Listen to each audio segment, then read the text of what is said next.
right time for racing. And here this evening at the World Center of Racing, Daytona International Speedway, we get ready for the green flag to drop on the fourth race of the season for the TNR Sunday Superspeedway Series. Good evening, everybody. I'm Seth Cole. As tonight, these drivers are set to take to this 2.5-mile Superspeedway and see who's going to be able to take the checkered flag. For a couple of drivers, they're looking for their either second or win on the season, and for most of the drivers in the field, they're looking for their first win on the season. And what better place to do it than at the legacy version of Daytona, the older 2008 version, the bumpy straightaways. It's going to be a lot of fun to see how these drivers are going to be able to make their way around this super speedway, all the while with the bumps, trying to line up the bumpers to be able to create the optimal draft down these straightaways. Let's take a look at the starting lineup for this evening's event. So far this season, Toyota goes a perfect 4 for 4 in capturing the pole position. Bronson Stafford, the most recent pole sitter here tonight, as he will be alongside of Michael Norman, making his second start in the season. Both these drivers, Stafford and Norman, made their debuts last week when we were at iRacing Superspeedway. Jason Gracias, who won the season opener, he'll line up in the third position alongside of Alonso Chicano. Chicano making his first start on the year. Garrett Gleason, Kyle Lewis going to make up row number 3. And Vincent Valvano was the last driver to take time. He'll be rolling off from the 7th position. So the rest of the drivers in the field that didn't take time, completing that 4th row, it's going to be Jason Freeman. Row 5 is going to find David Durand, who won last week at the iRacing Superspeedway, and he'll be alongside of Steven Doziak Jr. Mike Tellier scheduled to roll off the inside of row 6 alongside of Matthew Rodriguez. Austin Grover, who has had 3 straight podium finishes, but is yet to find victory lane, will be bringing up the rear in row 7 alongside of the 3 of Jason Shue. We should be having these cars rolling off pit road momentarily here to get ready for this evening's festivities. Let's take a look at the weather here tonight as well. Nighttime conditions, usually a lot more grip, cooler conditions, which could mean these drivers' ability to be able to lock up the bumpers maybe a little longer than we've seen them be able to do during the course of this season, not overheat the engine nearly as much. Pretty much the track temp for the time being, very close proximity to what the ambient temperature is, about 2 degrees higher at 78 degrees. We will see that rise the more heat is put into this racetrack, especially if we go under long green flag runs. But at least for the time being, these drivers will be trying to take advantage of that extra little grip there if they can find it.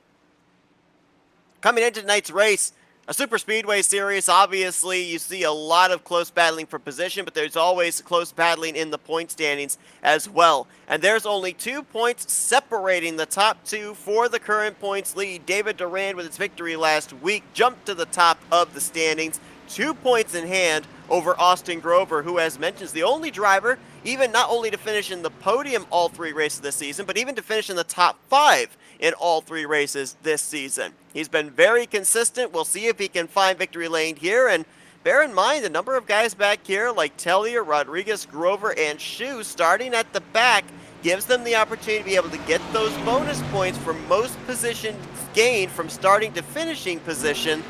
And that could be something they're thinking about, why a lot of drivers didn't elect to take time here in the qualifying session. But here we go. Pace car, pace truck in this case, makes the left-hand turn to pit road. 60 laps await us, and it's the 61 of Bronson Stafford who's going to get us under the green flag.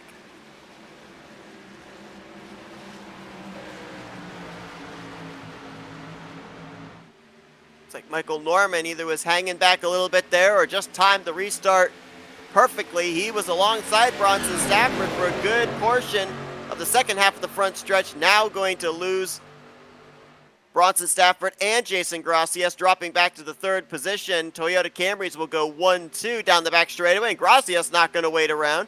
He's now going to jump up to the top side of Bronson Stafford, pick up Michael Norman. Stafford's got Garrett Gleason as his drafting help on the bottom. Dead even between those 2 Toyotas as they head through 3 and 4. Let's see what's going to be the preferred line here tonight, because we've seen in the races so far at Daytona, Talladega, and iRacing Superspeedway that it's kind of varied. Some of the tracks, it's the high line everybody wants to go to. Some want the shorter way around the racetrack. Looks like, at least for the time being, the lanes are pretty even here between inside and outside. It might just come down to numbers of how many you've got behind you to get your line moving forward.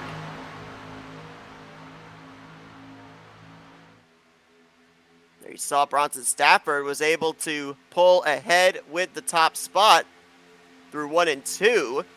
Gracias was edging ahead there through 3 and 4, and now with a big push from Michael Norman down the back straightaway, is going to nose ahead as well going into the third corner. Pulls down, tries to get the side draft off the 61. I don't know if he's necessarily far enough back to be able to take the air off the left rear quarter panel to propel him forward, but he does at least stifle the run by Bronson Stafford, and Stafford will lead that lap by maybe about half a car length by the time they got to the stripe.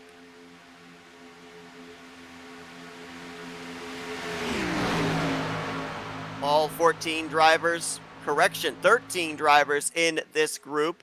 The 14th driver, Kyle Lewis, I don't know what happened to him, but he is all the way back here and dropping away from the lead pack.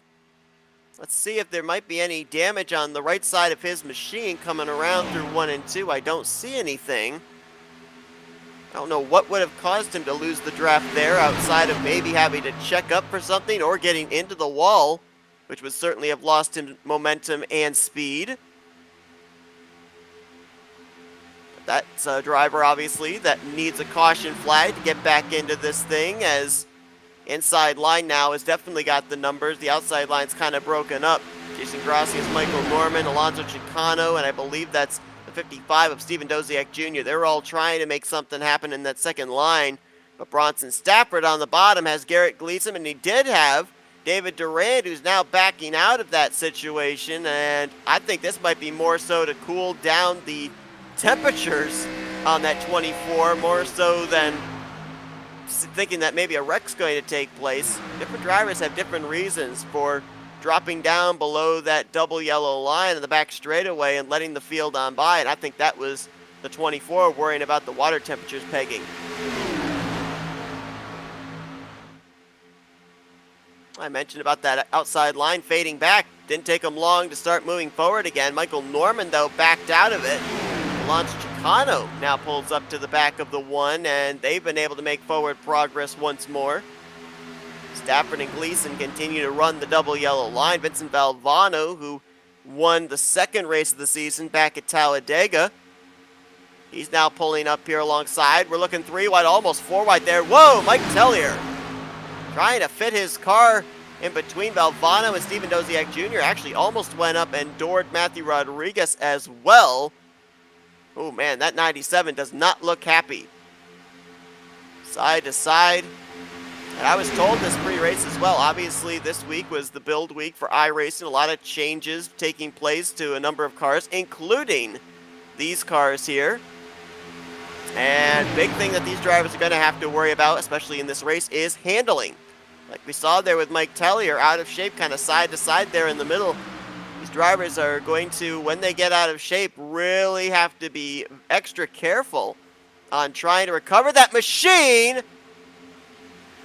As that should have been a wreck right there. Contact between Mike Tellier and Alonso Chicano. Great job by both of them being able to keep it together, but that really, by all rights and purposes, should have been our first caution of the day. I think Garrett Gleason saw it, and he bailed at the apron going into turn 1. Going back to what I was saying, you try and gather this thing back up, and it's like you go into a 4-wheel slide to the left, then a 4-wheel slide to the right. It's just very difficult to be able to recover the race cars, so keep an eye on that as we're seeing some very aggressive moves here, mostly out of that 97 of Mike Tellier. And I don't know if you want to be that aggressive this early on, because they do have one faster pair at their disposal, but you certainly don't want to have to use it less than 10 laps into this race.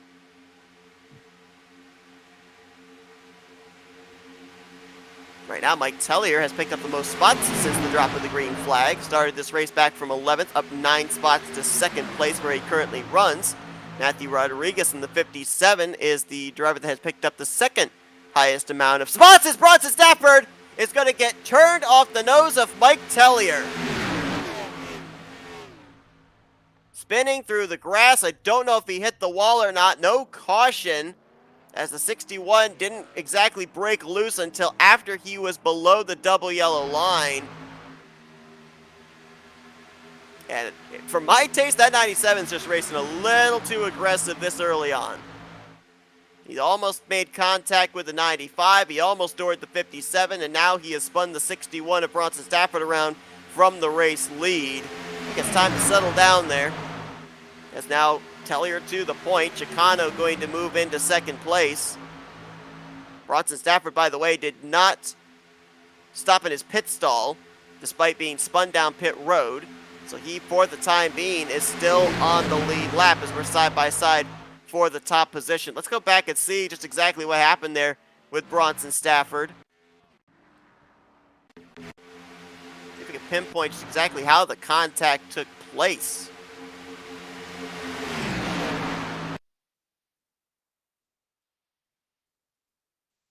See if we can find a good camera angle here. Let's watch this off of 4. Tellier, oh yeah, Tellier just, he made the move to the inside, was trying to gather it up and hooked the 61 and left rear quarter panel. Now, good job there by Bronson Stafford to not get on the brakes, let that car kind of roll, straighten the wheel out, and make sure that he did not hit that inside wall. Got no damage. He has lost the lead pack, obviously, but that could have been a lot worse. We got a car through the grass. That's Valvano, I believe, in the 38. He's coming back up onto the track.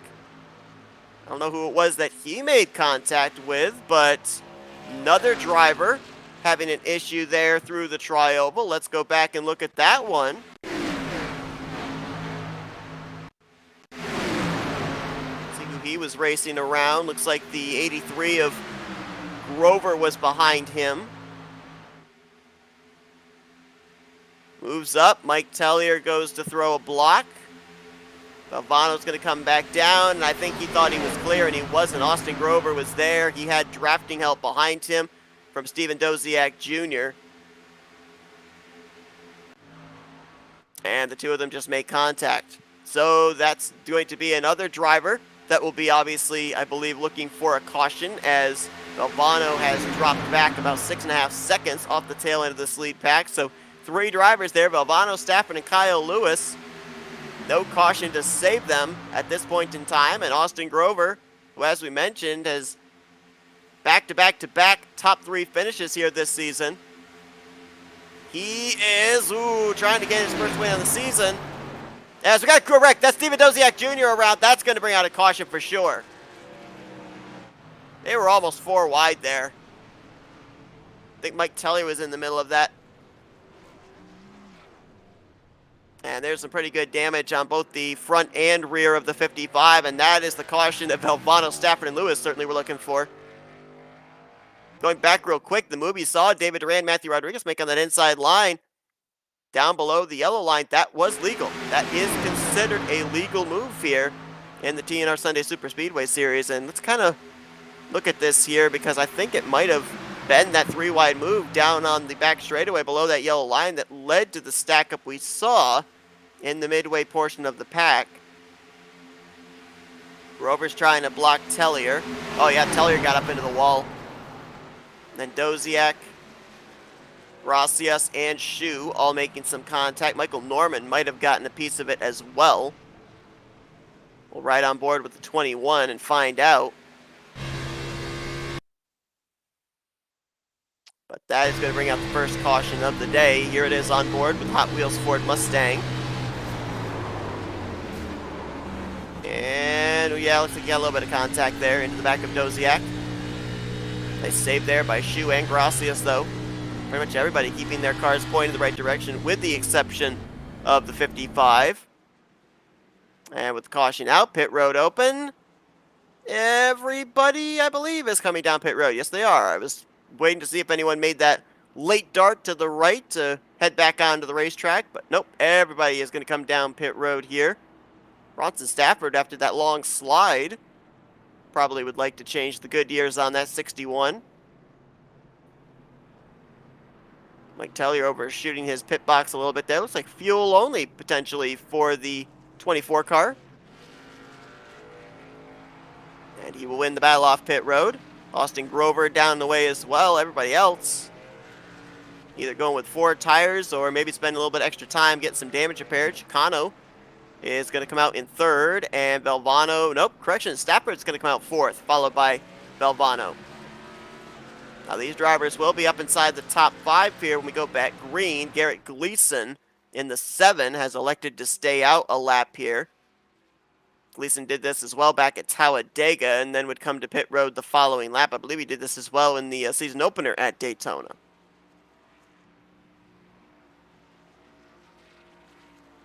This is the first of 2 times that these drivers will be coming to the legacy version of Daytona. They'll be coming back here again for the 6th race in the season on October the 3rd. Next week's actually going to be an off week for these drivers before they head to Talladega Superspeedway on September 26th. That will be the 2nd of 3 times that they'll be at Talladega. Of course, they went to Talladega a couple of weeks ago where Vincent Valvano took his victory.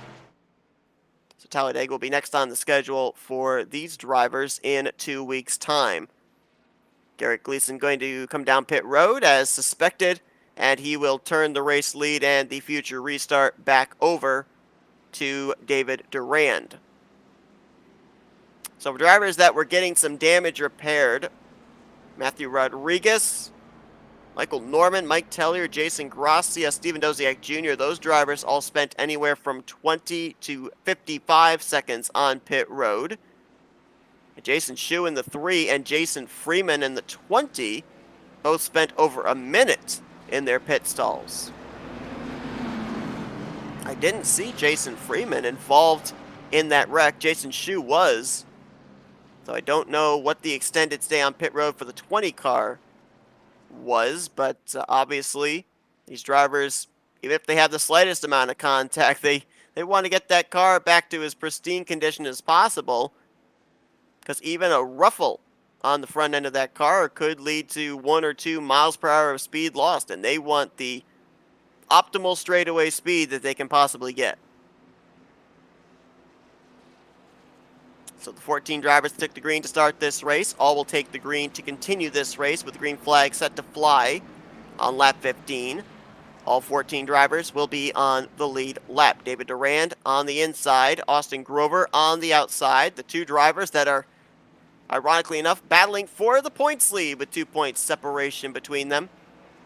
Alonso Chicano and Bronson Stafford will make up row 2. Vincent Valvano, Matthew Rodriguez in row 3. Kyle Lewis and Jason Gracias will be in row 4. And then the drivers you see there on that inside line are drivers that came to pit lane just moments ago here at the 1 to green signal. They have to start at the end of the longest line. That's why it looks like a rather staggered restart here, as David Durand will get up through the gears, and we are back to racing at Daytona International Speedway.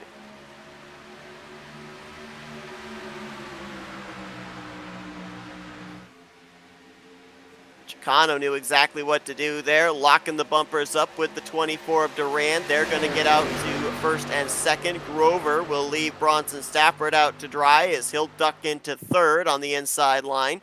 Chicano not going to waste any time, though. He jumps up to the outside of David Durand.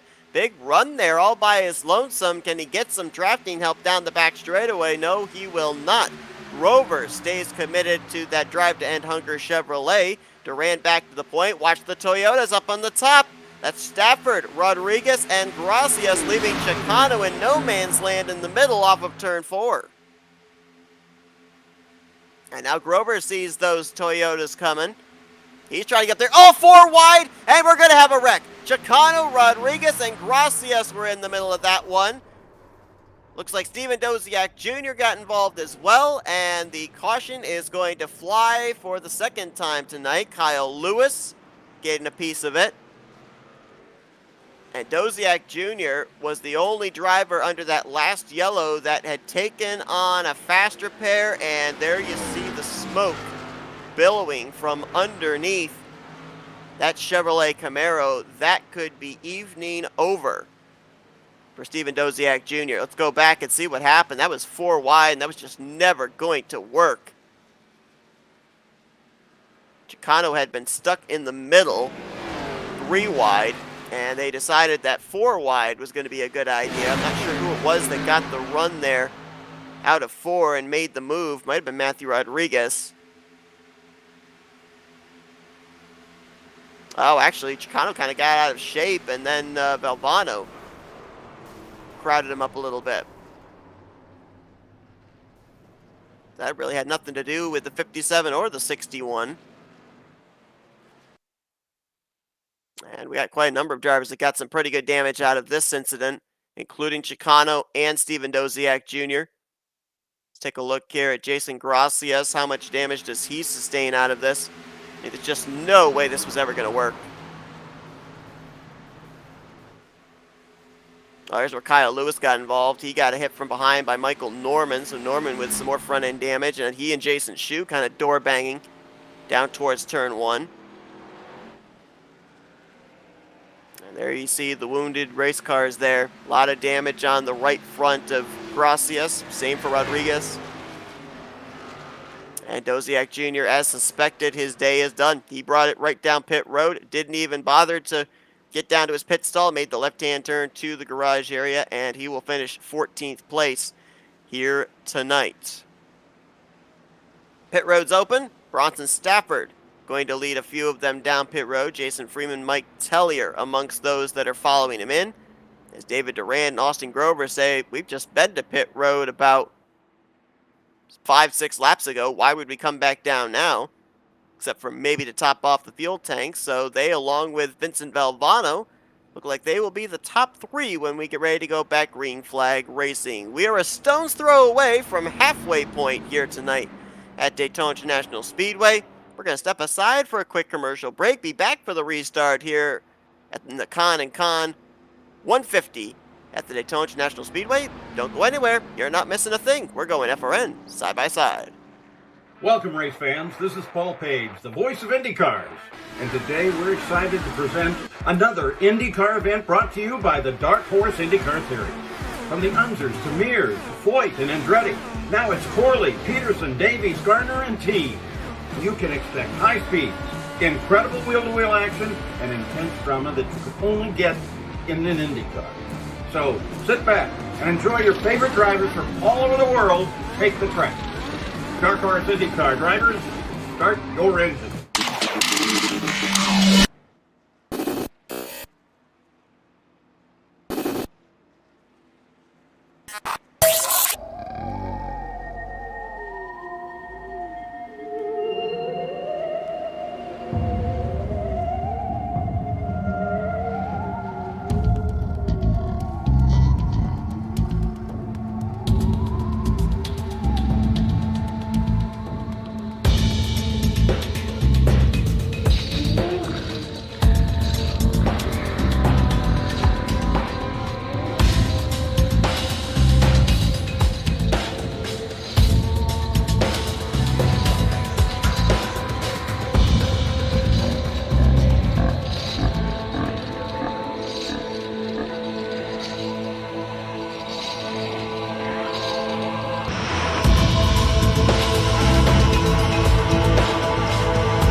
Pace truck, green flag set to fly once again on the start of lap number 20. David Durand and Austin Grover going to be the front row. Vincent Valvano, who also stayed out under this yellow, will line up in third alongside of Garrett Gleason, Jason Freeman, Michael Norman, Jason Shu, Bronson Stafford, Kyle Lewis, and Matthew Rodriguez. That's going to complete the top 10. Mike Tellier will line up in 11th, Alonso Chicano in 12th, Garrett Gleason back, or make that, Jason Gracias, rather, back down pit road again. He's been on pit road every single one of these caution laps, trying to get that car repaired, and maybe just to top off the fuel tank, as he has taken on a faster pair before we've even reached halfway. So too has Chicano, Matthew Rodriguez, Jason Shu, and Michael Norman. So those drivers have used up their lifeline. They can ill afford to be involved in another incident, and as mentioned, Steven Doziak Jr., he's going to be the first car out of the race here tonight, as he was involved in his second straight incident after taking on a faster pair 2 cautions ago. David Durand looking for back-to-back victories here in the TNR Sunday Superspeedway Series. He brings us back to the green flag. Austin Grover and Garrett Gleason trying to see if they can hook up on the top as there's some daylight between the 24 and the 38 on that inside line. Let's see who gets the bumpers lined up quickly, who can get the momentum sooner enough. I think that 24 might have gotten a little too far out in front. Both the inside line behind him and the outside line pretty well formed. Valvano's going to have a big run with the 20 of Jason Freeman. Will he take it to the middle? Yes, he will. He's actually going to try and tuck up in front of Grover, who's going to get hooked off the nose of Garrett Gleason, and the caution's going to wave once again.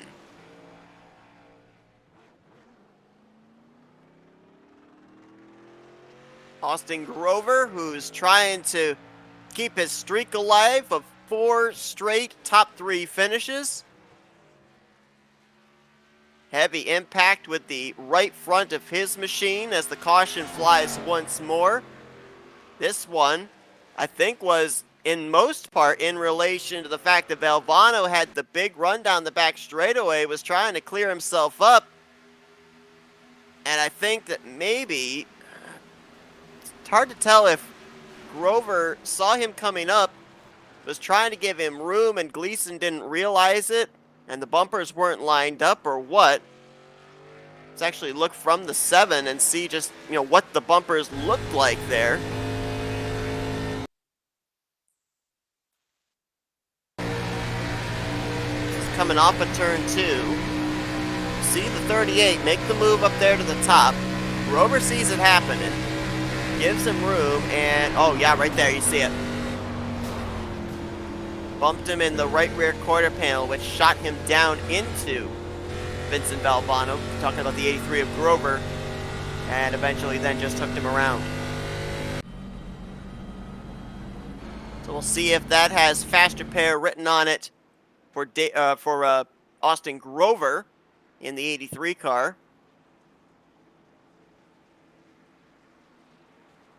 Austin Grover finished second at Daytona, third at Talladega, and then third last week at iRacing Superspeedway. And bear in mind, too, this could be huge in terms of the point standings heading into Talladega in a couple of weeks' time, with the fact that now Austin Grover damaged off the pace unless he decides to, this early on, take on the faster pair, and he was up there battling for position with the current points leader, David Durand. Now, Durand, let's bear in mind as well, Daytona was not his friend in the closing stages. He led the most laps, 19 laps of that event. But he ended up having some contact made out of turn 4 coming to the white flag, where he went through the infield grass, and what looked like the car that was going to be taking the checkered flag actually crossed the start-finish line in 8th place. So Durand's got a little bit of Daytona retribution on his mind here this evening. Granted, it's not the same Daytona, this being the Legacy Daytona, and that was the most recent Daytona that happened to him at, but Daytona is Daytona.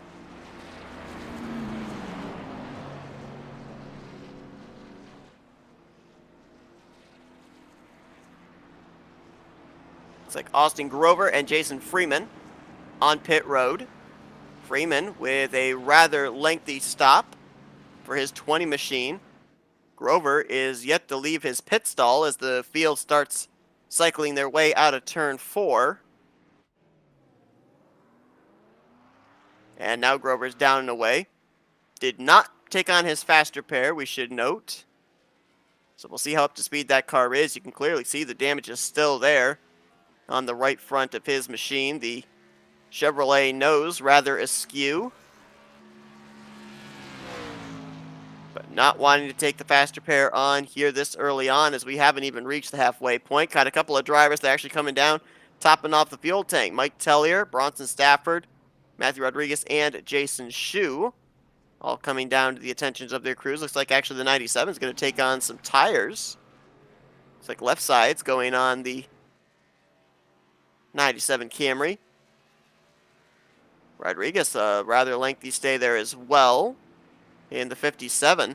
I don't know if Rodriguez got a piece of that incident. I did see that he was darted down to the inside when the 83 of Grover got hooked there on the back straightaway. I don't know if he got a little bit of contact with somebody, maybe trying to avoid the wreck or not, but he did spend about 20 seconds on pit road right there.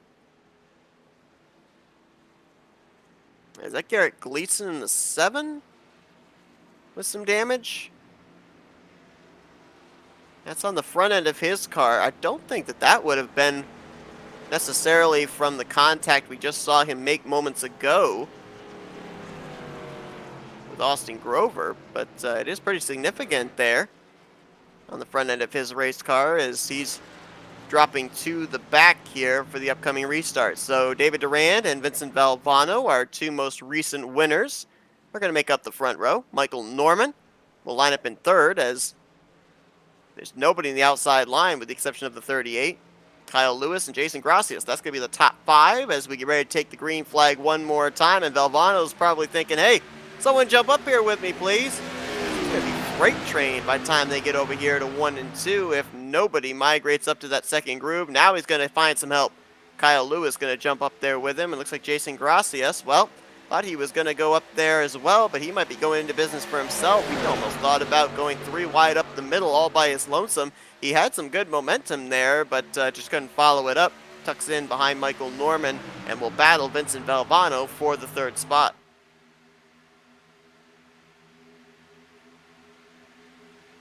Whoa, Norman. I don't know if that was a move or a block.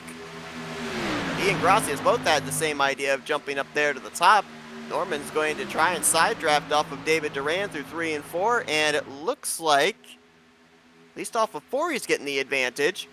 Jason Gracias sees it. He's going to jump up there with that Ford Mustang, and Norman is barely going to lead that lap.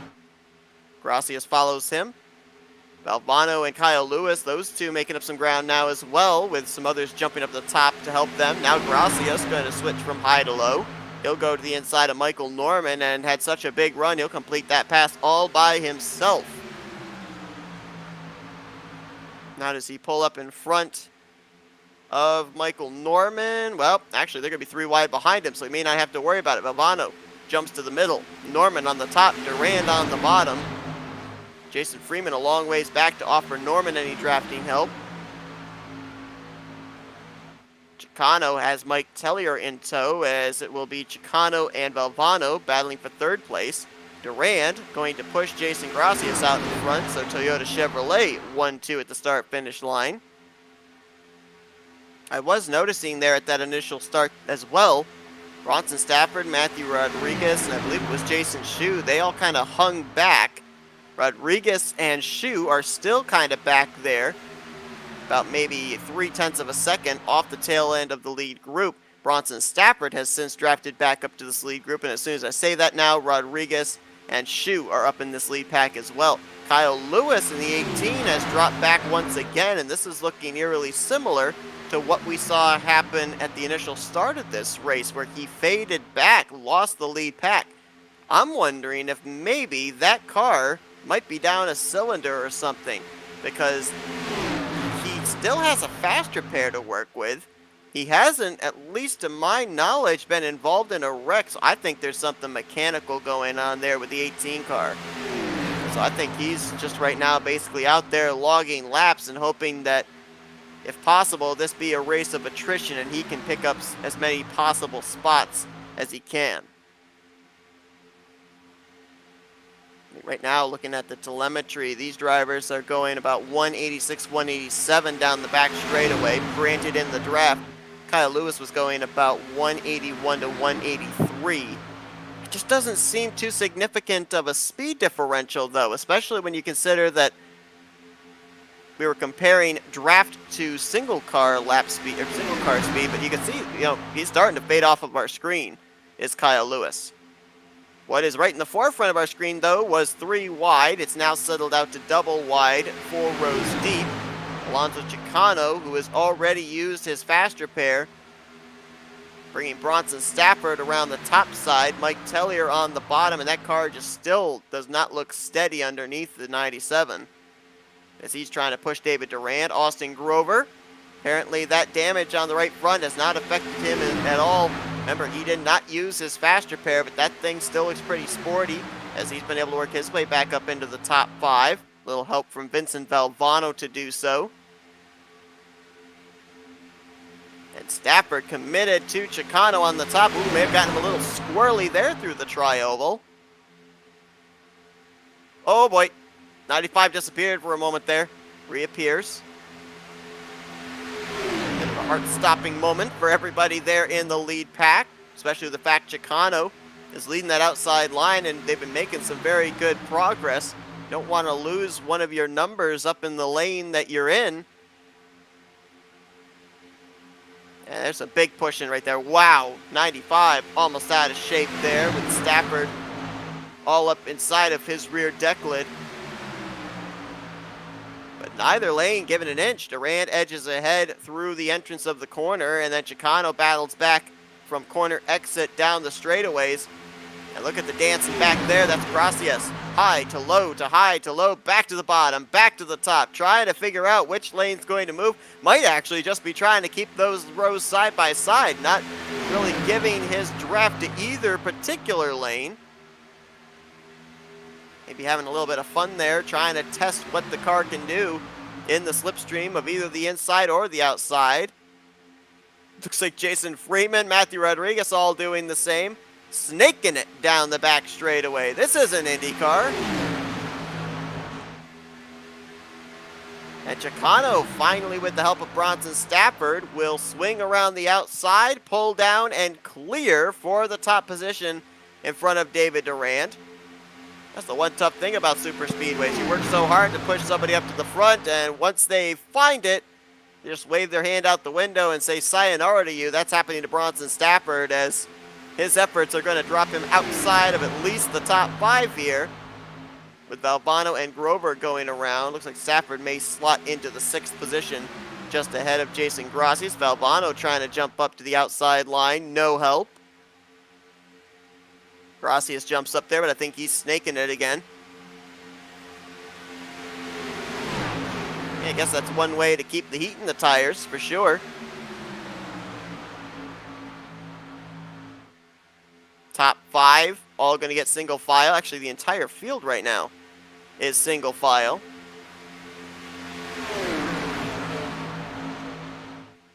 And I want to see if we stay single file here coming around to the back straightaway this next time by. I'd love to be seeing what the snaking of the cars looks like from the point of view of a driver.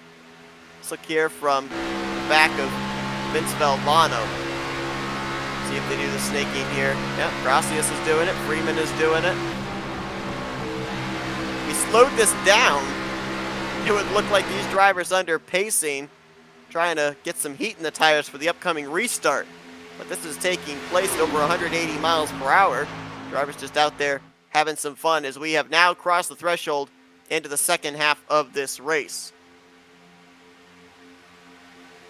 So far tonight, we've had a few incidents that haven't brought out a caution, but we have had caution-related incidents as well, 3 of them in total.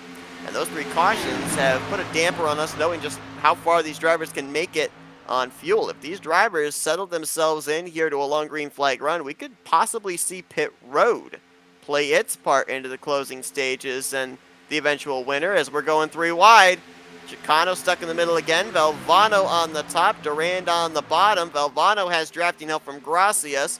Durand has Mike Tellier, and Chicano was the one that had to humbly bow out of that one as he'll drop back to at least the 5th position. Now under fire from Grover, who almost either got out of shape himself or might have almost gotten a little bit of help from Bronson Stafford, but he made a very aggressive move from bottom to top off of turn 4.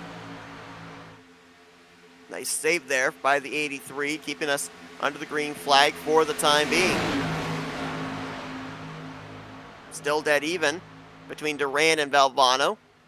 24 gets the shorter way through the corner, but can't quite get the speed from the corner off down the straightaway. That goes to the top side. As Valvano, little bump there from Jason Gracias got him out of shape.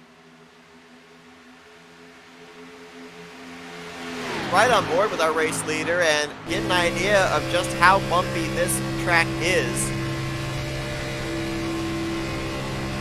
It's not nearly as significant bumps as you would see at maybe an older version of Auto Club or something like that, but you can clearly see that there is some significant turbulence.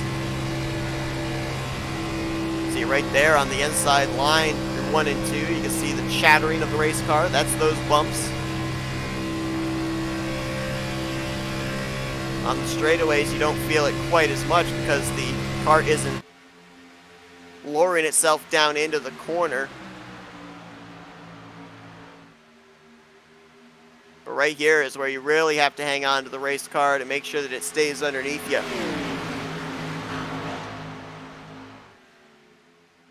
Now, Mike Tellier, Bronson Stafford, that's a couple of teammates there. You have to wonder if the 97 were to step out, if Stafford would go with him. Bear in mind, these two made some contact earlier on in this race when Stafford was leading and Tellier was second, sent Stafford around towards the entrance of pit road.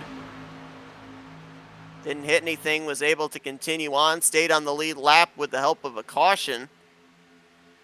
And now back up here with a shot of possibly winning this thing. But you got to wonder if that kind of lingers in the back of the mind of the 61. I also wonder, too, I mean, if you look there at the back of the 97 of Mike Tellier, there's some pretty good damage on that rear bumper, and I'm noticing even more the rear spoiler. It looks like the way that that rear bumper is directed, that the spoiler on the left side is sticking up into the air. Sorry, the right side is sticking up into the air a little bit higher than the left side of that spoiler. And I would wonder if that could be creating a little bit of an issue with the 97 in terms of straightaway speed.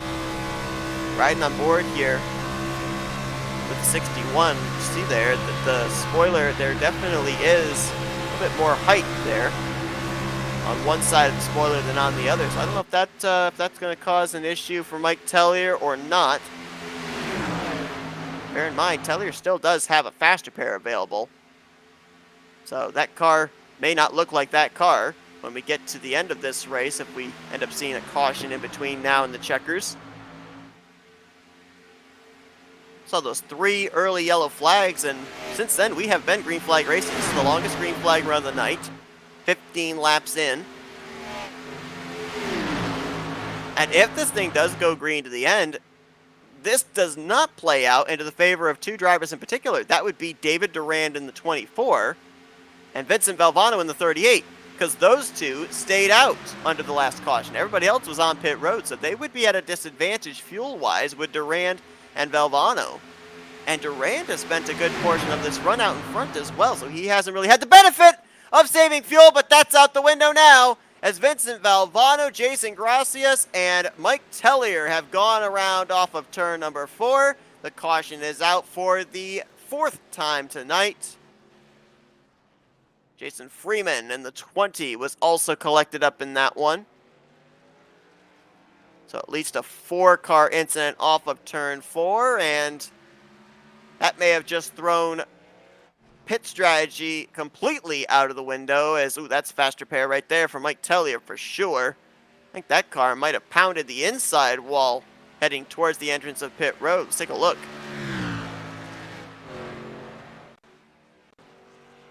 I think Valvano was the first one to get out of shape.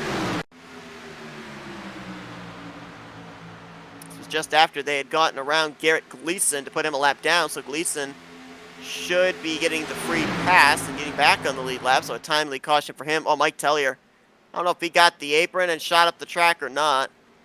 Oh, that's where he got his front end damage. Big shot by Jason Freeman in the 20. Well, that was hard hits for both those machines. Both of them, fortunately, did have faster pairs still. So they should be all right. Let's see if we can find what happens exactly to that 97. Let's see if he gets the apron. Pushes up.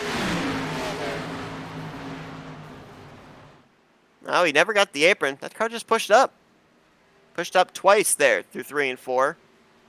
Gets into Valvano, and Jason Grassi has nowhere to go. And then Freeman trying to get through. Makes some pretty significant contact with Mike Tellier. This restart's going to be now with 20, actually less than 20 to go, so this is going to make things interesting in terms of, do you take on that faster pair if you've still got it?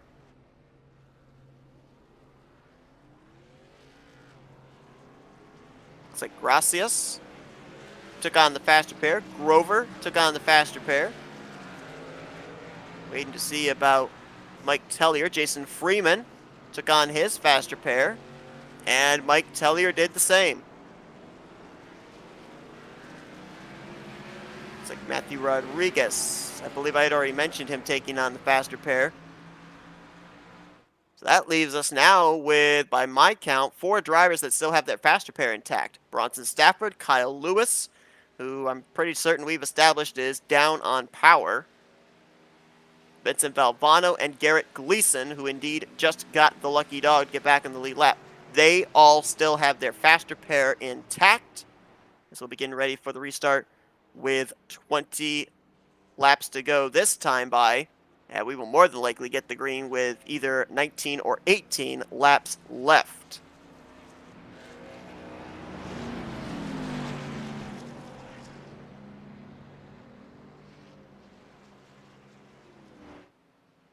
So now it's going to be interesting to see what these drivers are going to do in terms of when is it go time. We kind of saw this back last week at iRacing Superspeedway, where a majority of the field had taken on their faster pair, and there was still a good chunk of the race left to be run. It kind of looked like drivers settled it out a little bit, tried to preserve their stuff until around 10 laps to go, and then started making the moves, trying to get themselves positioned to be able to pick up the victory. Is that going to be the case here? Because with lights out, we are indeed going to be getting the green flag with 19 laps remaining. In my opinion, if you've still got that faster pair intact, you are in go mode. But if you have already used it, you've got to keep that thing in one piece. You've got to preserve that race car. You can ill afford to take on more damage because that could be your night over. Jason Gracias back down pit road again in that one machine. And Gracias, I think I mentioned this incorrectly. I said that he had taken on a faster pair here under this caution. I think he actually had already used his faster pair. As you can see, with him back down pit road, that damage still on his number 1 Toyota. So it looks like Jason Gracias will not be going back-to-back at Daytona. Of course, winning the season opener at Daytona. Yes, it was during the daytime conditions, and yes, it was the current Daytona, but still the Daytona venue. And so that car could very well be off the pace here for the remainder of this one, as he actually did lose a lap as well, getting those repairs done to his machine. He has since returned back to the racetrack. Will try and catch up to the field before they go green, but he will be relying on a caution coming out here to get him at least back on the lead lap, and then hoping that some other drivers that have already used their faster pair are involved in said caution. 20 to go, now coming to 19 laps remaining as Jason Freeman will lead us back to the start-finish line. Michael Norman behind him. Mike Tellier and Bronson Stafford, though, the Camrys, they're going to work together on the top, and they are going to move ahead, possibly first and second through 1 and 2. Nope, here comes the bottom backing down there with Freeman and Norman. They're going to pull alongside of the 97 and the 61 coming off of turn 2. Now it's a numbers game behind them. Where do Lewis and Shu and Grover, where do they choose to go, as Norman's going to get out of Dodge? He's dropping to the back. Freeman's lost his drafting help. Now it's Lewis and Grover with big runs that are going to go to the point. And Lewis, maybe he was just playing possum. I thought he was off the pace. But that car right now looking awfully fast as he's going to get pushed to the point. Austin Grover going to hang there with him. Now they've got themselves outnumbered as David Duran and Vincent Valvano stay up top with Mike Tellier and Bronson Stafford. But how long can Stafford keep this up? He's been glued to the back of that 97 ever since going back green, and you got to think the water temps are going to be a concern. If they can get themselves clear on the 18 here, will the 61 dive to the inside just to get some clean air to the nose and into the engine intake area? Durand right there with him, and Durand's going to jump to the bottom. Stafford did not make the move. Durand decides to do it instead. But now he's got a ways back before drafting help in Kyle Lewis. Grover now up on the top side with the Toyotas. Valvano back in 6th, then Chicano in 7th. Then you've got a gap of about 3-4 car lengths before you get to Jason Freeman, Jason Shue, Matthew Rodriguez, who all might be hanging for the time being as Grover.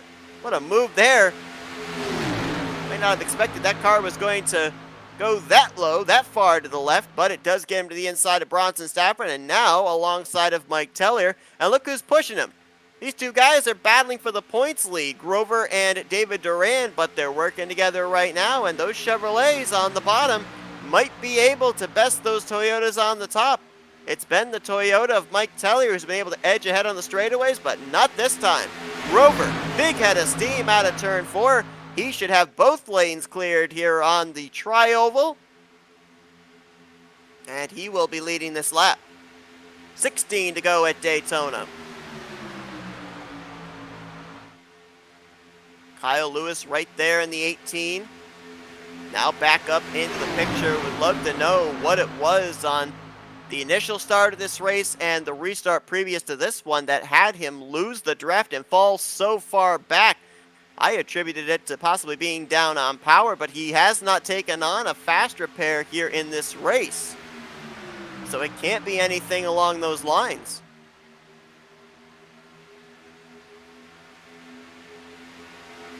Right now, with what you're seeing in this shot, the 24, 18, 61, and 38, those drivers all still have a faster pair. Everybody around them and everyone on behind them, they've already used their mulligan.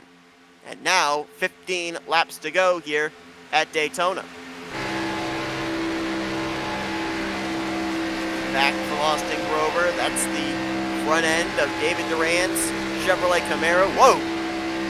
Saw right there the bumps of Daytona, how it got the 83 all out of shape. As now the Toyotas, I think, are giving up on the top. Bronson Stafford dropping way back from Mike Tellier. Tellier might have some help. Nope. Instead, it's going to be Valvano just trying to get a little whiff of draft off the 97 before diving back to the bottom. Now Chicano jumps up to the top. Durand's going to try and pick him up. Valvano's up there also. So 3 drivers with big runs through the tri-oval. Ooh, this might split to 3 wide going into 1 now. Nope, back to double wide as Chicano was able to clear Grover. Durand still on the top, and Valvano, Mike Tellier going to be the drafting help for him. If they get a big run, does Chicano try and block? Try and move up? I don't think he can. David Durand, just too much momentum. And he's got the numbers as well. Bronson Stafford jumped up there to help the outside line. Now he moves to the middle. Look at Bronson Stafford.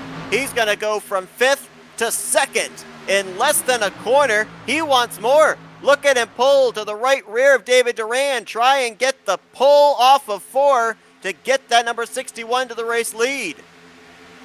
Oh, he's not quite going to be able to clear the 24. He did lead the lap. Now it's going to be Austin Grover there to try and offer some drafting help. Watch the 3rd lane. That's Valvano and Rodriguez working together, but man, they are having difficulty because the 83 of Grover was not holding his line. He was moving back and forth. That broke them up. Rodriguez now drifting back to the 8th position. Valvano's going to drop back to 5th as Durand has found his way back up to the front once again. David Durand looking to be the first multi-time winner on the season so far this year. 3 races, 3 different drivers have gone to victory lane. And in those 3 races, we have had 3 different manufacturers. Chevrolet, Toyota, and Ford have all taken a turn in the winner's circle. So not only are we looking potentially for a multi-time winner, but we are now looking for a multi-time winning manufacturer here tonight between the Camrys, Camaros, and Mustangs. Mustangs obviously greatly outnumbered, only 2 of them in the field with Michael Norman and Vincent Valvano. But you do have Valvano right now in the 3rd spot, all by his lonesome in that middle line, as now he'll jump up to the top and try and pick up Bronson Stafford and Matthew Rodriguez.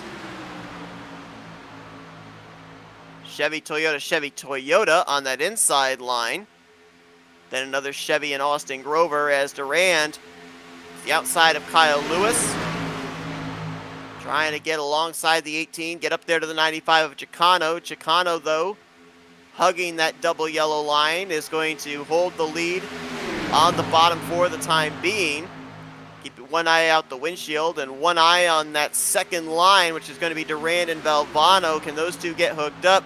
Mike Tellier down below the double yellow line. Looks like he's starting to drop towards the back. And wait to see what happens here. Durand and Valvano, they had the momentum. I wondered with Tellier backing out in that inside line if that would give them the edge they needed, but nope, it's just still the 95 and the 24 alongside of each other. Who's going to get this lap at the line? Looks like the inside line easily is going to get it. Well, I shouldn't say easily. That was maybe about a foot that Chicano led that lap by. Just keep an eye on some of these sleepers back here. Michael Norman, Jason Freeman. These guys, they're just hanging out. Jason Schuh back there as well had a podium finish back at Talladega. These guys, keep an eye on them. They're not done yet. Kyle Lewis, using the boundaries of this racetrack, you can go down below the double yellow line and advance your position. He thought about doing it, but he just didn't have the run, didn't really have the momentum, and it didn't look like Austin Grover was all that committed to going with him. And now David Durand's got him stacked up 3 wide behind him. Chicano on the bottom, Valvano in the middle, Stafford on the top. Rodriguez going to jump up there with Stafford, so Valvano's going to be the one going backwards. Kyle Lewis looked like he wanted to jump up there with the 38. Oh, man. It seems like if you get put in the middle, you just cannot keep that car under control, as Valvano almost put Rodriguez into the wall, heading into 1. And Chicano all of a sudden has lost his drafting help. Now Valvano pulls back up to his bumper. Stafford wanted to make the third line work again, but Rodriguez nowhere to be found for drafting help, and Stafford just got put into the wall by the 38. And now he's dropping back. And Stafford, at this point in time, he's hoping for a caution, because he already had damage from an earlier incident. He's now got the damage on the right front with being put into the wall, and he still has a faster pair he can use, but he's certainly not going to come down to pit road here under green flag conditions and use it. Under caution, no doubt, he would come down pit road and take on that faster pair. But if he doesn't get a caution from now till the checkered flag, he's just going to have to ride it out with the damage he's got in that machine. That's Jason Gracias. They're all trying to get a little bit of draft off of him as that wounded race car turtles its way down the back straightaway, dropping him 2 laps down to the race leader.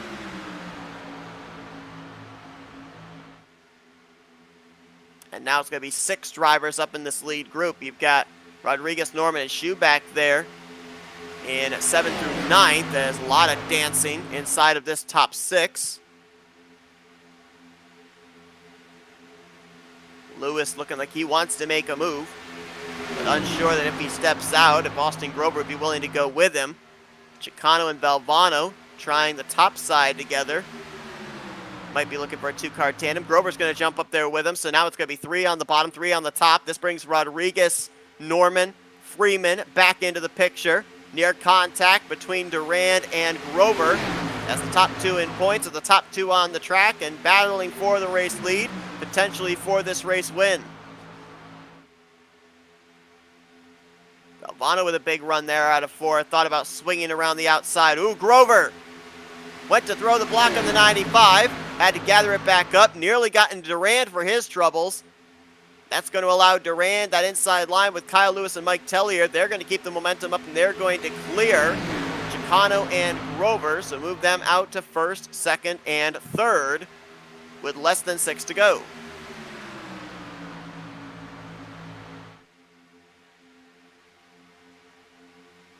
Now the outside line forming once again. Valvano, Grover. Well, Rodriguez and Stafford were there. They've now swapped from the top back to the bottom. Stafford back up to the top again.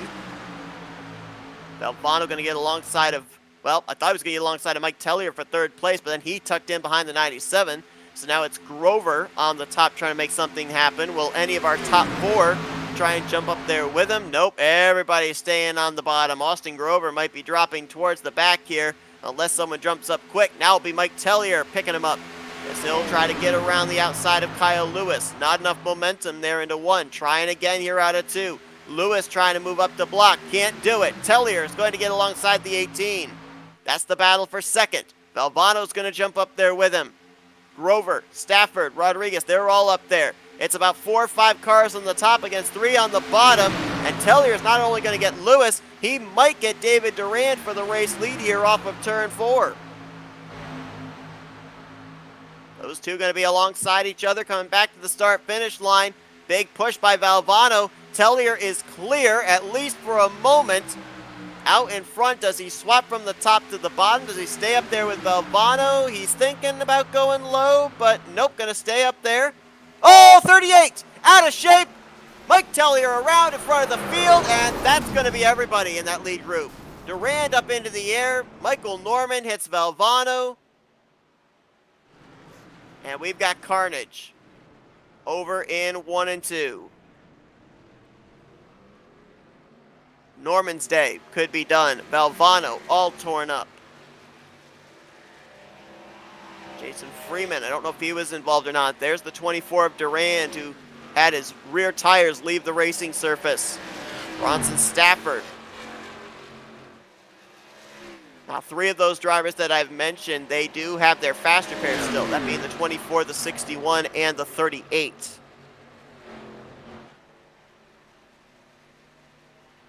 But for others like Mike Tellier and Michael Norman, this could be their race over. Let's go back, see what exactly happened here. I think it was the 38 of Valvano might have either gotten into the back of Tellier, which got him out of shape, or might have been some chain bumping with Grover behind him that got him out of shape. Regardless, that thing snaps sideways. Look at the hit there for David Durand and Bronson Stafford. There's Michael Norman comes flying in and gets the 38 car. And I'm not really certain just how much damage the 97 of Mike Tellier really sustained there, as I believe he has come down pit road. He was in the race lead at the time. And he just barely gets clipped here by the right front of David Durand, right there. He makes some pretty good front-end contact with Bronson Stafford, gets hit from behind by Vincent Valvano.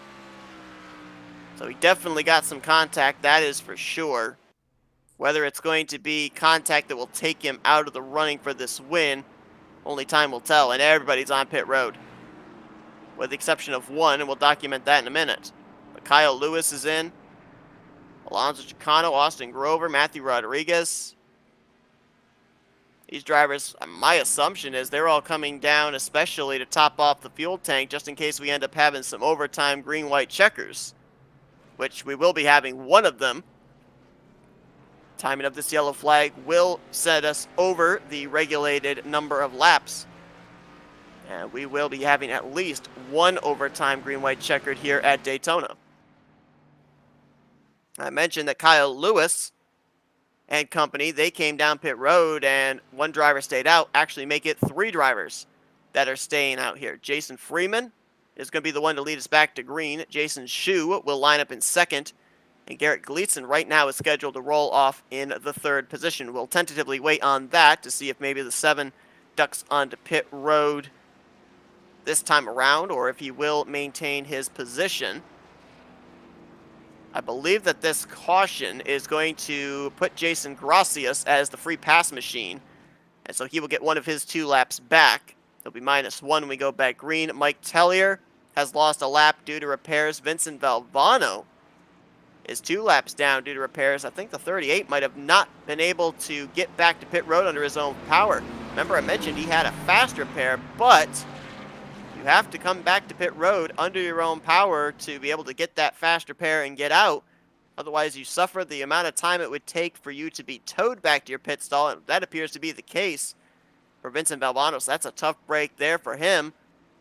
So effectively, barring what happens here in the latter stages, Gracias, Telly, and Valvano might be out of the hunt for this victory. Michael Norman back down to the attention of his crew, getting some more damage repaired, as he had already been a fast repair in the hole prior to his contact. And everyone in the field now has used their fast repair. It's basically, now you got what you got. And this may not be the only overtime green-white checkered of the evening either. It's going to be Jason Freeman on the bottom. Top side, it's going to be Garrett Gleason. Jason Shue will line up in third. Kyle Lewis in fourth. Bronson Stafford is going to be fifth. Matthew Rodriguez in the sixth position. And I think I actually have a scoring error here, so let me actually drop back once again to Lewis in fourth. Stafford's fifth. Chicano is sixth, and Rodriguez in seventh. Austin Grover is going to be eighth. Your top eight all looking for their first win on the season. David Durand, the most recent race winner, lines up in ninth, and he is the last car on the lead lap as Michael Norman falls off the lead lap, still sitting on pit road getting repairs done. So 9 drivers to settle this thing out. Only one of them is a former winner this season in Durand. Gracias is off the lead lap. Valvano is off the lead lap. Freeman's making his debut here tonight. What if he were able to go to victory lane in only his first start on the season? Pace truck makes left-hand turn to pit road. They have to make it back around to the white flag for the race to be official. If the caution comes out between now and the white flag, we rack him up and do it again. Gleason trying to get Kyle Lewis to time the restart with him. Freeman pulls away. That might be too much of a gap. 2-3 car lengths back to Jason Shue. Up here at the front, the cars that look the cleanest might be that 7 and 18, but now Gleason, no drafting help. Lewis going to ditch him. He'll go to the inside, pushing the 3 of Jason Shue. Now they get a run. Freeman goes to block. Oh, there's going to be a wreck. Bronson Stafford spins around. Is the caution going to come out? It should. It will. So we rack him up and do it again. The later we get into a race, the more aggressive the blocks become, and that block led to the incident there on the back straightaway. Jason Freeman trying to keep them all in his rearview mirror as he'll bring them back around here to the caution. Let's take a look and see what happened in this one.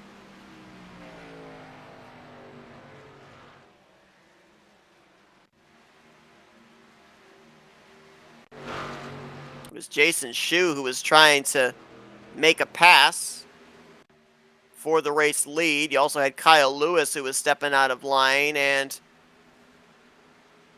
I don't think that Shue realized that Lewis was up there, or at least maybe thought he was clear. They make contact with each other, and then Bronson Stafford gets spun around, and I believe that because the 61 spun back up above the double yellow line, that's why the caution was thrown. Otherwise, I don't think we would have been under the yellow flag at that point in time. We'll look at what I'm talking about here as we'll be taking another camera angle of the incident off the second corner. Yeah, there you see it. Yeah, Shue just didn't realize the 18 was there. Now at this point here, no caution, but right there when he's back up above the double yellow line and you've got traffic coming into view, I think that's when the race officials threw the yellow flag. Had Stafford not spun back up there onto the racing surface above the double yellow line, I think we would have still been under green and racing back potentially to the white flag. So Jason Freeman will be waiting for the lights to go out atop the pace truck to go back green once again. Be our second attempt at an overtime green-white checkered. Chicano is scheduled to be second, Garrett Gleason third, Austin Grover fourth, and Matthew Rodriguez in fifth. You saw Jason Gracias, who was the first car one lap down once again, go around, get his lap back. And so Jason Gracias should be on the lead lap here when we get ready for this upcoming restart, and he will be in the 10th position. We did have a couple of drivers that have come down pit road Jason Shue, Kyle Lewis, and Bronson Stafford. That's obviously to get some damage repair done from what we just saw happen, and everybody that comes down pit road from here to the checkered flag, they will more than likely only be coming down for damage repair because nobody has a fast repair to fall back on.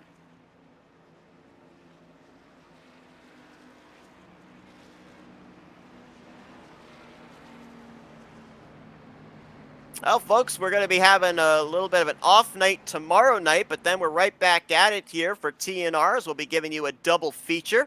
The TNR Master Millwright Big Block Series will be continuing on their schedule, and then second race of the season for the TNR Stadium Super Trucks will be immediately following that. Be sure to tune in for that action. It's going to be coming up on Tuesday night, as should be seeing the 1 to green signal this time around. And it will give us our second attempt at an overtime green, white, checkered. Hola. Looks like Michael Norman in the booth here. Unfortunately, getting involved there in that incident 2 cautions ago, but I mean, Michael, obviously, you've been out there in the car. You've experienced what these drivers are experiencing. Now, just from being up here in the booth, been looking like you guys have had your hands full of trying to keep the car underneath you, especially when being put in the middle. So what are some of the things that you were able to learn here tonight that these guys have to have in the back of their mind for this upcoming restart? Oh, the car is stable enough, but right when you're just behind somebody, which a lot of these cars are, it does tend to get a little squirrely. So on top of that, it's just going to be just pedal to the metal from here on out. You know, you got 2 laps to go, unlimited attempts, so we could be at this all night. I just felt like I could come up here and keep you a little company for at least just for the end of this race. Saw Jason Freeman throw the block there on that most recent yellow flag, and he blocked the top. One thing that we know, especially based off of what we hear in drivers' meeting, is that double yellow line is not out of bounds. I mean, how difficult is it if you're this 20 car for this upcoming restart to make sure that not only you block the 2 or 3 lanes available on the top, but the 1 or 2 lanes down below that double yellow line as well?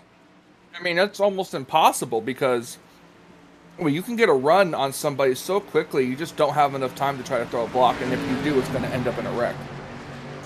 Set it back up for you again. Jason Freeman, the leader. Chicano will be alongside of him in second. Garrett Gleason and Matthew Rodriguez make up row 2. Austin Grover and Bronson Stafford in row 3. David Rand, Kyle Lewis in row 4. Then you got Vincent Valvano. He is 2 laps down, but he's up in this group along with Jason Gracias, who just got back on the lead lap. Green flag flies once again. 10 drivers to settle it out. Can we make it back to the white flag this time around? So they're more spread out this time, so it's very possible Bronson and Matt Rod are nose to tail. They might just try to say screw the tire temperatures, and they might just try to tandem their way up there. They're going to get alongside of Alonso Chicano. That's going to be 3rd and 4th place changing hands as Gleason looked awfully loose there behind Jason Freeman. Here come the Toyotas. Rodriguez does not have a lane to the bottom or the middle. He has to push the 20. Beautiful block by Freeman. But look at Garrett Gleason. He wants the race lead off of turn 4 as Rodriguez is into the wall, and they're not going to make it back to the white. Nope, that was just all that blocking. I knew that was going to happen. It's just... Matt just trying to get up a high lane, the 20 car just trying to block everything, and it just wasn't able to do that. As we have a car on his side, that is Bronson Stafford just on his side, slowly rolling onto his roof. Stafford's car will not come back to rest on all 4 wheels. The pole sitter will undoubtedly not make it back to the checkered flag, and I think that's safe to say for a number of the drivers involved in that one. I saw the 83 of Austin Grover and the 57 of Matthew Rodriguez leaving the scene with a lot of damage on their cars, and as mentioned 2 cautions ago, everybody had already used their fast repairs, so now any damage you get, it's either going to just hinder your chances of winning or take you out of this race altogether. This could be like the 2020 clash at Daytona where whoever wins this race could have a really damaged race car. Jason Freeman given the EOL penalty for causing that accident, so he will have to go to the rear of the field on this restart. But there honestly is probably about 2 or 3 cars that just do not have any damage right now.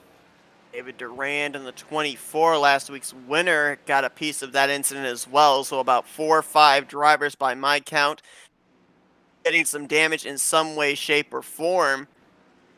And how about Garrett Gleason? I mean, made that aggressive move there to the inside of Freeman, was able to make it stick. The caution comes out, freezes the field, and he's going to be the one to bring us back to the green flag. Kano and Kyle Lewis, I mean, those 3 might be the only 3 that could potentially be up to speed here. Yeah. So this is going to be an interesting race here to the finish. Avano is going to be the first car running 1 lap down, so he goes around and he will now be -1 to the race leaders when we get the green flag once more. Jason Gracias in that 1 car just got the lucky dog free pass that got him back in the lead lap under the last caution.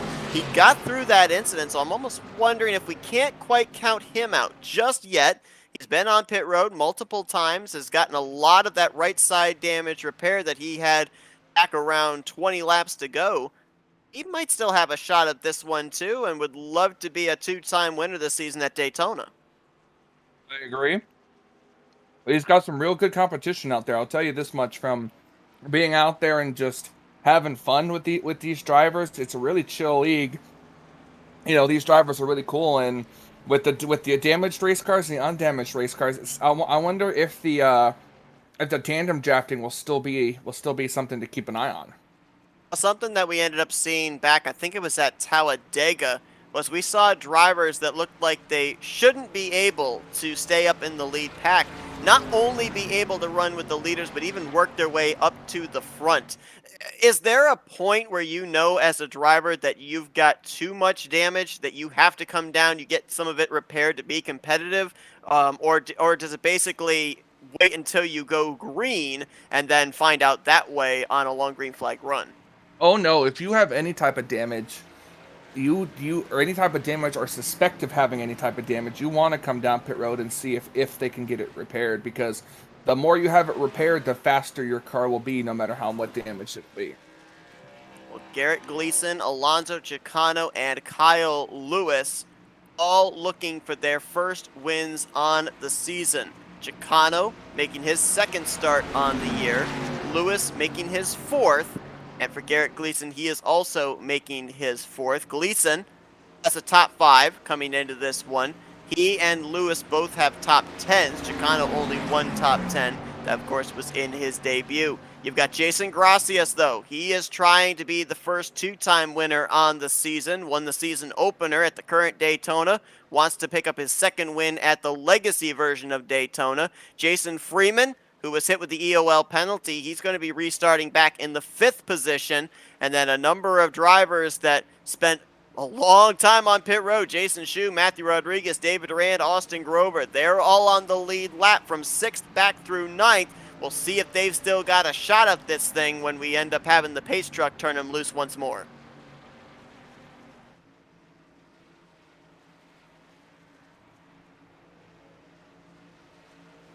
Now, we ended up having 60 scheduled laps at Daytona in the season opener. We did have an overtime green-white checkered, which pushed us 3 laps over the scheduled distance. We have obviously crested that here tonight, as we are going to at least be racing 70 laps here this evening. That is, if they can make it back around here to receive the white flag on this green-white checkered Well, look attempt. at this line. It's just 1 car on the outside lane, and we're already back under green, trying to figure out where the rest of these cars are, and they're going to be full throttling. Look at them go after the start-finish line to the outside. Matthew Rodriguez and David Durand, they timed it perfectly, and they are going to get to the lead. Rodriguez trying to see if he can clear Garrett Gleason. He can. He moves down, says, "Thank you very much, Mr. Durand. I'll take it from here." Now he'll hug the inside line. Gleason's going to try and jump up to the top. Durand's up there, though, boxing him in. Look at Jason Freeman around the outside by himself. 3 wide for the top spot into 3. Oh no! That's going to be everybody. That's going to be a lot of them. Durand's around. Oh, Gleason hard to the wall with Chicano. And Rodriguez going to be the leader here under this caution. Technically, but he got 57, may have gotten a little bit more damage from that. Now the 18 seems to be the only car without damage.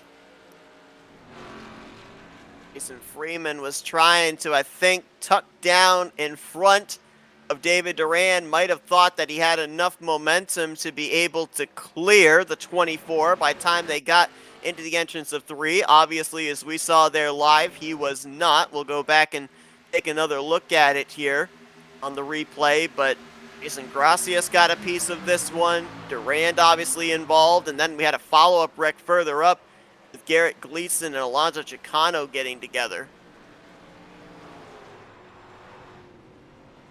38 of Vincent Valvano also involved there. Oh yeah, there's one thing about Matt Rod, and that's he'll never give up. None of these drivers will ever give up when it comes to trying to get a win. So Well, that's what makes this going to be You're interesting. already No. a faster pair in the hole. It's go home or go to victory lane, one or the other. Matt You is got to keep your foot in the throttle. Matt is so competitively off the pace, though, that the 20 was just able to go around them all on the outside, and then what happened, really, if you think about it, was just a side draft gone wrong. I have to wonder, Jason Freeman, Rodriguez, he's coming down pit road, as is Chicano. So that's actually going to turn the race lead over to the 18 of Kyle Lewis. And I was wondering, in the case there of Freeman, he got some pretty good contact there in that incident, especially with the left front of his machine. I wondered if that might even the odds with those damaged cars that he was racing around. But now, all of a sudden, the landscape changes once again.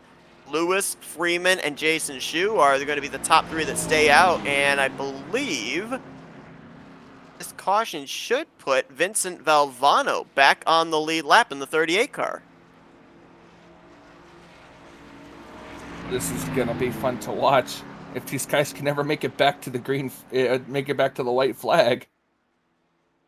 And if you're Matthew Rodriguez and David Duran, you're thinking, oh no, now other drivers are going to see the strategy we had of getting that little early jump, timing it perfectly to be able to start making our forward progress after the start-finish line. You got to wonder how many drivers noticed that and might try utilizing that on this upcoming restart.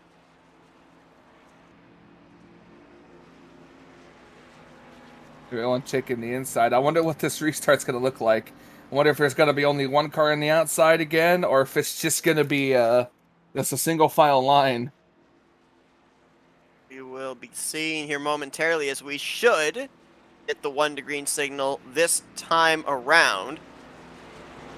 Now with the drivers involved in that latest incident, I don't think we've got a single car in the field that isn't dealing with damage in some way, shape, or form, and they all lost their lifelines about 25 laps ago. So now they're all basically dealing with what they've got. Kyle Lewis trying to pick up Toyota's 2nd win on the season and first of his TNR Sunday Superspeedway Series career. He goes to the top. Oh, look, there goes everybody coming out of pit lane. That's more than just 2 cars this time.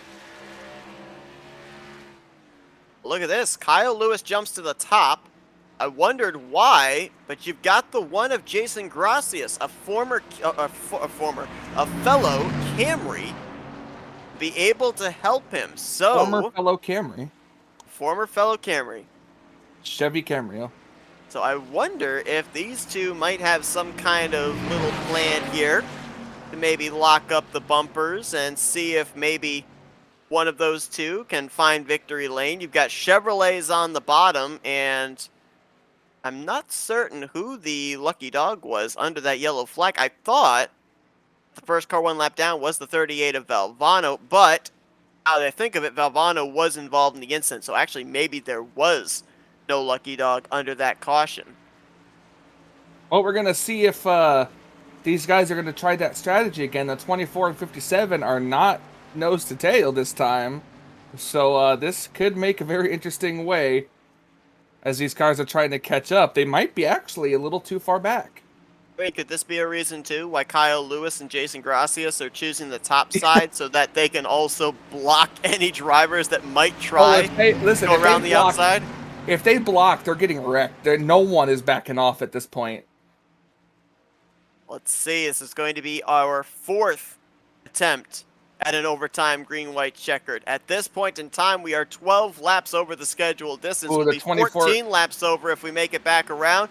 Green flag back in the air. Lewis got himself a nice jump. He's going to clear Jason Freeman before they even get to the start-finish line. He drops to the bottom. Now I think if you're that 18, just hug the yellow line, because I don't think there's a single car behind him that can generate enough speed to make a move around the top. Look at Matt back there. He's trying to get up on the outside. He is still full speed. Wasn't as close as he was the first time when he did everything. But even seeing damaged cars, if they can get a nose to tail, they might be the keyword. Have something. We have Jason Shu dancing on the back straightaway there. Garrett Gleason's going to jump to his outside for fourth. We should, by the look of this field, make it around to the white flag. We shouldn't have an incident here before we receive the final lap indication. As Freeman jumps to the top, he's going to have Gracias. They're going to get alongside. White flag in the flagman's hand. They hit the line. One more lap to go here at Daytona. Last lap on the outside lane. Here comes the 20. Jason Gracias, can he? Oh, there he goes. Oh! He's going to hang on to it. He saved it. Gracias is loose. Here comes Garrett Gleason around the top. Oh, that had to have cost him a lot of speed. Where are the other drivers?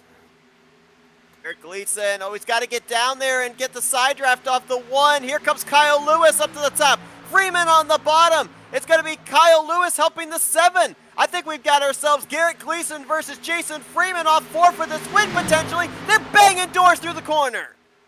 Banging doors side by side. It's going to be 3 wide. Look at Matthew Rodriguez. 4 wide. No, big wreck.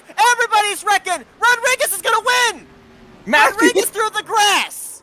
And he wins spinning. He was 6th when he took the white flag. The top 5 all wrecked from turn 4 to the entrance of the tri-oval. Does that not give you shades of 2011 nationwide in here when like everybody wrecked and James Buescher won? That was absolutely incredible. Matthew Rodriguez took the safest avenue on the front straightaway, the grass, to be able to win this race because every other lane was blocked with a spinning or wrecked race car. We've got to go back and document what happened there on the final corner of the final lap. I mean, he was right there too. You see him coming immediately off the corner. Everyone just tried to push. The 18 got a little too low. And Matt was just like, I'm going through the grass, boys. It's just that chain reaction bumping that you see there. First, the 18's going to hook the 20. 20 hooks the 7. The 7 hooks the 1. 24 involved, and Matthew Rodriguez was the only one able to get through unscathed. Jason Shu getting a hit there, but he actually crossed the line in second place, and his hit into Jason Gracias allowed the 1 to spin across the line for the final spot in the podium. Yeah, and Matt burning it down for taking the checkered flag here. Absolutely unbelievable. We have to talk to him This when is you get on the board with Matthew Rodriguez. Look how far back the top 5 were. He gets a big run here out of turn 4, but there's no way he would have had enough momentum to be able to get this win. Because everyone wrecked, though, he was able to pass them all, almost wrecks it himself before he gets back to the start-finish line, but slides it through the grass across the start-finish line to pick up this victory. And my goodness, what a finish here tonight at Daytona. You just kind of got the feeling with us going into not 1, not 2, not 3, but 4 overtime green-white checkers. It was really going to come down to the battle of the best of who had the most speed in the race car. Yeah, it was incredible. I'm speechless, honestly. It's got me speechless. So I wonder, when's the race version diecast coming out? I think maybe they're going to have to make the clean diecast and then just roll it around on a parking lot somewhere, because that thing looks like it's been through the wars, and in all honesty, it has. Here's the finishing results from this race. We gave you the top 3. David Durant, he will keep his points lead, I do believe, going into Talladega in a couple weeks' time, as he was able to cross the line in 4th. Garrett Gleason so close to picking up this victory, as it looked like it was going to be between himself and Freeman off of 4. He'll get the top 5, though, in 5th. Chicano, Lewis, Freeman, Grover. They will complete the top 9 who finished on the lead lap. Vincent Valvano will be completing the top 10, albeit 1 lap down. And then drivers that didn't reach the conclusion, Bronson Stafford, Michael Norman, Mike Tellier, and Steven Doziak Jr. But Michael, you wanted to talk to those podium finishers, see what they thought of this race. Why don't we do that right now and see if we can begin things with our third place finisher here tonight,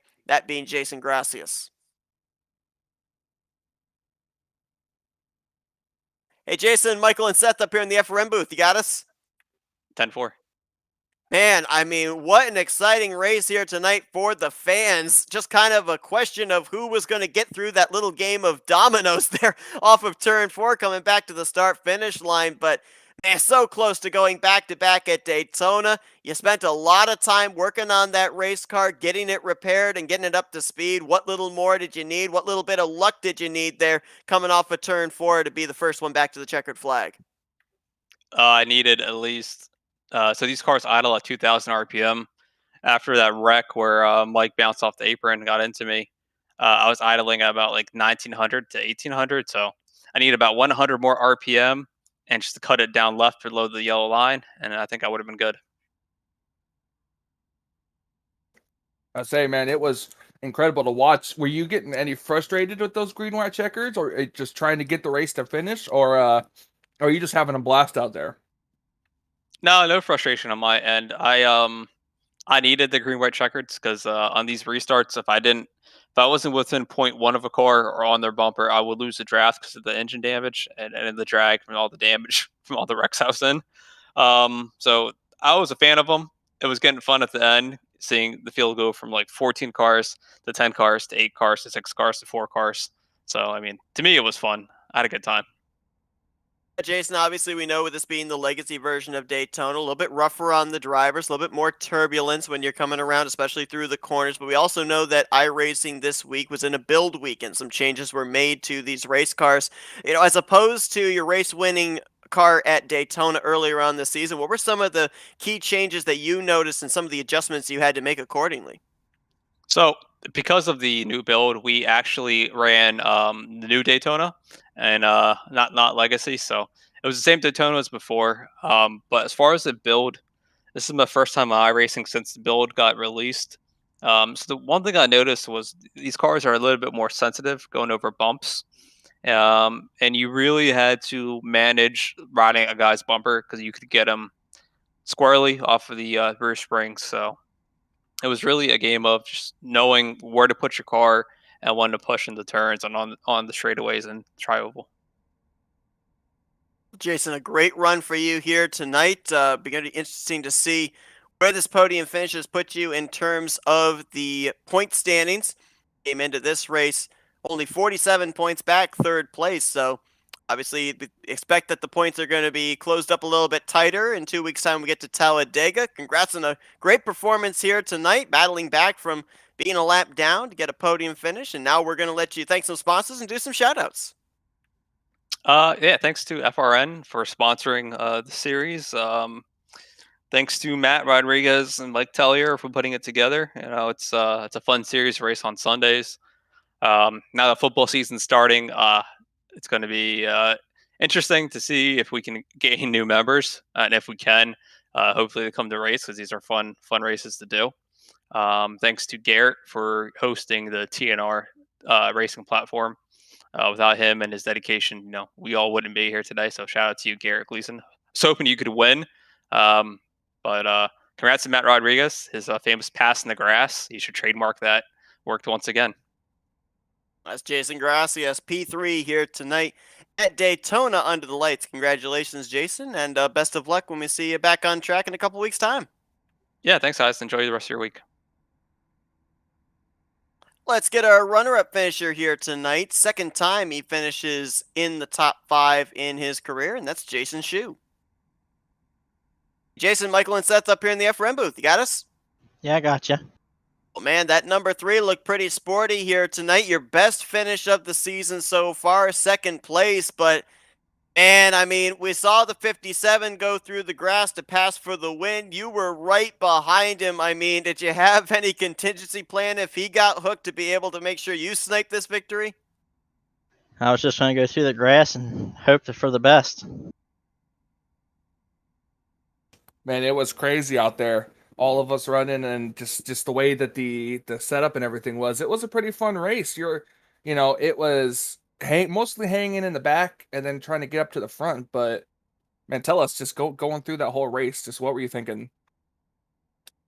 Yeah, the main thing was trying to avoid the wrecks and not go too early to get to the front and get caught up in wrecks.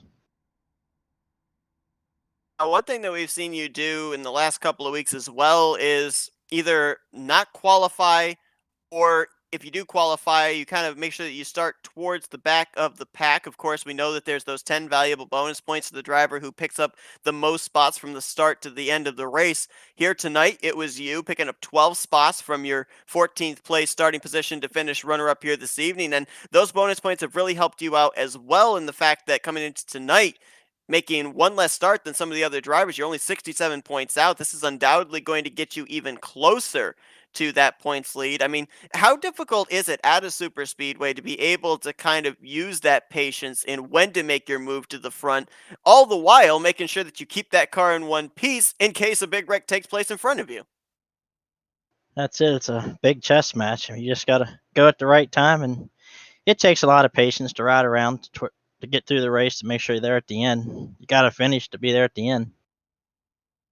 Well, you certainly did. P2 here tonight for Jason Shue. Congratulations. And now we're going to give the opportunity to thank some sponsors, do some shout outs.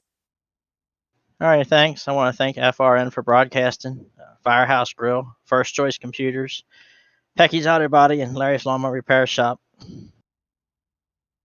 That's Jason Shue. He's your runner-up here tonight in the Con and Con 150 at Daytona International Speedway. Once again, congratulations, Jason. Enjoy your off week, and we look forward to seeing you go right back to work at Talladega. Maybe put this 3 in victory lane. All right, thanks. And let's now talk to the man of the night himself, Matthew Rodriguez, with, as we heard there from Jason Grassi, it should be a trademark pass in the grass. Hey, Matt Rod, Michael and Seth up here in the FRN booth. Got us? Howdy. This is kind of strange talking to my boss here as a driver, but man. It really is, but I have no words. How? I mean, you Kyle Bushed it on the first restart, then got involved in that wreck again, and then didn't quite time it right the second time, but boy, it still got you. I'll admit, the jumping and the Kyle Busch and the restart, I knew it. I tried to make sure 100% it was legal. And I thought we were quicker than we were. And I told David, push. And David didn't want to push. So I pulled down in front of Garrett. And I was like, all right, finally had Garrett pushing me like, oh, yeah, I got enough speed to do this. And I quickly got blown my doors off by the high side. And I was like, oh, well, here we go. And then on that last run, David hooked up to my bumper. And I told him, kept pushing me. And he slammed me because I don't know, guess he was angry. He slammed me. And I told him that we'd make it by turn 4. And then it's up to us to try and figure out if we have a hole through. But they made it easy. That was chaotic. We rode on board with you there on that final lap to just show how far back you were going into turn 3 and how quickly you were able to close it up with them racing side by side there off of turn 4. You had a big run. I don't think you would have been able to pass them if they were still going straight at the start-finish line. But with the run you had, was the pass in the grass going to happen either way? Because I don't necessarily know if there was going to be a lane open to you there to be able to get either onto the apron or take the low line just above the double yellow line coming to the checkers. I mean, at that point, it was checkers or wreckers. I mean, I was giving it the best shot I could, and it was either going to end up in a giant wreck or, hopefully a win. And thankfully, they kind of had a little bit of contact and they took themselves out, and that made it easy for myself and Durand. Unfortunately, Durand got caught up in that incident and he wasn't able to finish where he should have. But man, I got to thank Durand for that one. Durand did all the work. If I didn't have him behind me, I never would have caught him. Now picked up 6 spots in the standings after a good run last week at iRacing Superspeedway. Still 97 points out, but we've documented about the kind of unorthodox point system that there is, especially in terms of the bonus points that are available. So, I mean, still early on, not even to the first half of this season. What's the confidence level now? You got the off week, but then going into Talladega to just keep climbing through the point standings. I mean, I pulled the impossible before and, started a series where I didn't race all the races, and kind of the same thing here. All I need to do is hope for a little bit of luck, find that golden horseshoe, and honestly just hold her down. Apparently, he had the golden horseshoe in the car tonight that he had when he finished with the tires facing up in the air, finishing with the win at a Monza truck race. But nonetheless, Matt, congrats on an incredible win. Right place, right time. That's usually what we say at the end of these super speedway races, and that's exactly where you were. You took the safe way through the grass to avoid the wreck, and you end up getting that checkered flag here tonight, so congratulations on that. Now we're going to give you the opportunity to do some thank you sponsors and shout-outs. Definitely thank you to Seth for agreeing to do the solo cast so I could feel my selfish desire to race. Definitely Michael for hopping up after he decided to crash out of the event. Very nice. And decide to crash out. It just obviously Steak and Shake for not suing me for keeping their logos on the car. That's Matthew Rodriguez. He's your winner here tonight. Seems fitting that he wins the Con and Con, a family company 150 at Daytona International Speedway. Congratulations on the win, Matt. Enjoy the off week, and we look forward to seeing if you can continue to climb your way up through the standings when we get to Talladega. Thank you. I'll see you on Wednesday. Yep. So as he continues to celebrate in victory lane, Matthew Rodriguez, the fourth different winner in as many races here to kick off the season of the TNR Sunday Super Speedway Series. It's Toyota's second win on the season as well.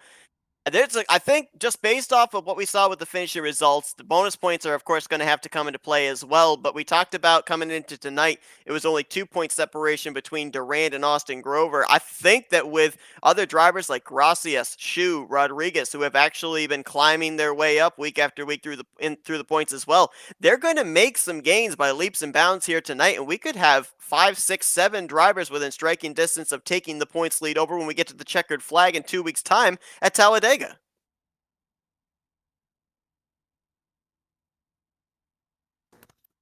It's gonna be. I'll be honest. I didn't hear anything that you just said. Oh, okay. Nonetheless, yeah. Okay. If my final thoughts, I'm just gonna go ahead and assume you asked for my final thoughts, and I'm gonna give them to you. The race was fun. It was, there was a lot of fun times, laugh and carry on. Just a bunch of great guys. If you guys haven't signed up to race or are thinking about racing, you guys really should. It is honestly very fun. And, Talladega, I'm going to try to be in victory lane, but I'll probably end up behind the wall at some point. But, even though I race, say thank you, Seth, for all the hard work that you do. You and Matt both putting on for FRN. I'm glad to be a part of that and being here, even though it was only for the last couple of green, white, checker restarts. But hey, the race was fun. Excited to both race and look at it. And I can't wait till we go to Talladega. Should be a good one. These drivers going to have an off week to be able to kind of just settle down and relax, and then they're right back at it at the high banks of Talladega. That's going to be with the green flag flying on September 26th, I do believe it is. Yes, indeed. And, of course, the green flag will be flying at 6:30 p.m. Eastern Standard Time on that Sunday evening. Next time I'm going to be in the booth is going to be next week, as I'm going to be down in Bristol for the race weekend there. But we still got a bunch of action that's going to be taking place here on the channel during the course of the week. Matthew Rodriguez and Anthony McCurry, they'll be bringing you coverage of the TNR Master Millwright Big Block Series, as well as the TNR Stadium Super Truck Series, that doubleheader on Tuesday evening. Scott's in the booth on Wednesday night, as it'll be the makeup race for the Dark Horse Racing Series at Twin Ring Motegi. Should be some good action in the latter portion of the week as well. Michael, it's been a good one here tonight at Talladega. Been fun watching you out there on the racetrack. Appreciate you joining up in the booth here late as well. Been a lot of fun, and looking forward to seeing you back on track in 2 weeks' time as well. Yeah, should be. I got 2 weeks vacation from work, so I definitely should be able to make it for it. So it'll be fun. Thanks once again to everybody that tuned in tonight. Matthew Rodriguez is your winner under the lights at Daytona here in the TNR Sunday Super Speedway Series. For Michael Norman, I'm Seth Cole. Enjoy the rest of your Sunday evening as you've been watching another broadcast courtesy of the Flatout Racing Network. This broadcast is the copyrighted work of Flatout Racing Network and may not be rebroadcast, retranslated, or used in any form without the express written consent of Flatout Racing Network and iRacing.com Motorsports Simulations. Flatout Racing Network would like to thank you for your